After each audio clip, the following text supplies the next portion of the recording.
खास करके क्लास 10 के इंग्लिश ग्रामर को हम आगे बढ़ा रहे हैं। वैसे तो ये 6 to above हर एक क्लास के लिए आवश्यक है। ट्रांसफॉर्मेशन में एक आता है आपका पैटर्न रिमूव ऑफ टू, यानी इस टू को हटाना। इस टू को क्यों हटाते हैं? देखिए, टू का अर्थ होता है उचित से अधिक कोई भी चीज़। टू रिच मतलब ज़रूरत से ज़्यादा अमीर, टू पुअर ज़रूरत से ज़्यादा गरीब, टू फैट ज़रूरत से ज़्यादा मोटा। तो इस टू के उपयोग से उसका अर्थ अनर्थ हो जाता है। हम आपको एक दो एग्जाम्पल दे रहे हैं।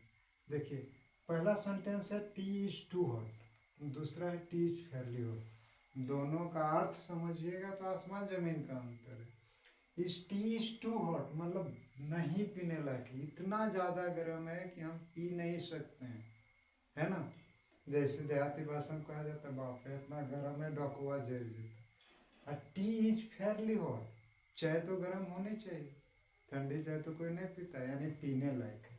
तो इस टू जो है ना उसको उचित से अधिक गर्म कर रहा है। अब हम तीन एग्जाम्पल दे रहे हैं। देखिए, एक दो तीन, इसमें तो बहुत सा एग्जाम्पल है, बहुत प्रकार है, लेकिन तीनों तीन टाइप का है। देखिए, she is too shy to ask a question, हटाते हैं हम कैसे, क्या है। इस टू को हटा करके हम सबसे पहले सो लिखते हैं, और इस टू के जगह पर हम सेंटेंस कनेक्टर दैट का उपयोग करते हैं।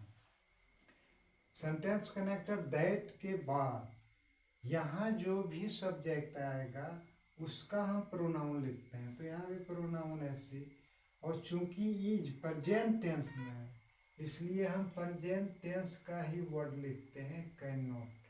फिर जो वर्ब है आस्क ए क्वेश्चन। दूसरा में देखिए, my father was too old to run.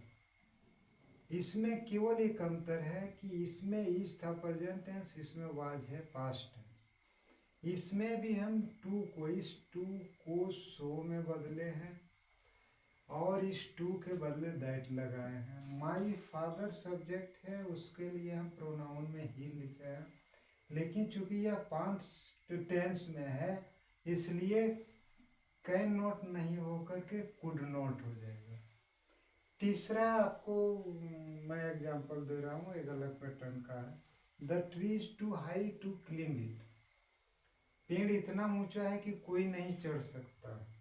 अब ये अगर इस दोनों पैटर्न पर बनाइएगा तो the tree is so high that it can not cling हो जाएगा, यानी पेड़ इतना ऊंचा है कि खुद नहीं चढ़ सकता है। तो ट्रांसफॉर्मेशन में आप रूप बदल सकते हैं, अर्थ नहीं बदल सकते हैं।